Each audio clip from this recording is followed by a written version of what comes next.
Azərbaycan boksu uzun illərdir beynəlxalq arenalarda öz uğurları ilə tanınır. Olimpiya və Avropa çempionatlarında kişilər arasında qazanılan medallar boksu ölkəmizdə ən populyar idman növlərindən birinə çevirib. Son illərdə isə diqqət tədricən qadın boksuna yönəlir. Yəni, hələ tam oturuşmamış, amma böyük potensiala malik bir istiqamətə. Əməkdar məşqçi Habil Hümbətov döyüş idman növləri ilə məşğul olmaq istəyən qızların sayının daha az olmasının səbəbini mentalitetlə əlaqələndirib. Amma qadın boksçularımız qonşu ölkələr olan Qazaxıstan, Özbəkistan, Türkiyə və Rusiyadan inkişaf baxımından heç də geri qalmır.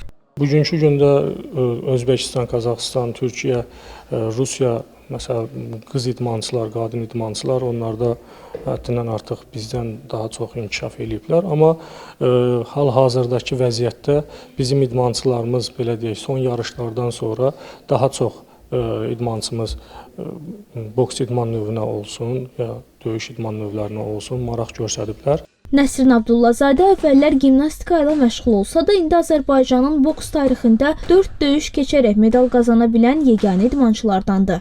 Özümü müdafiə üçün əslində başlamışdım. Sonra bir müddət gəldikcə boksa daha çox marağım artdı. Belə döyüşlərə baxaraq boksla məşğulam, irəliləməm var, inkişaf eləyirəm. Döyüşlərdə udmaq da var, uduzmaq da var. Belə səbr eləmək lazımdır ki, gələn yarışlarda daha çox belə nəticə qazanaq. Mənim hədəfim odur ki, Avropa, dünya, Olimpiya oyunlarında çıxış etməkdir. Bayrağımı ən yüksək dərəcələrdə qaldırmaqdır. İnşallah Allahın izni ilə o da olar. Ölkəmizin ev sahibliyi etdiyi 3-cü MDB oyunlarında fəxri kürsüyə qalxmağı bacaran 16 yaşlı qız boksçumuz Azərpur Mirriqaya növbəti yarışlarda bürünc medalla kifayətlənmək istəmədiyini vurğulayıb.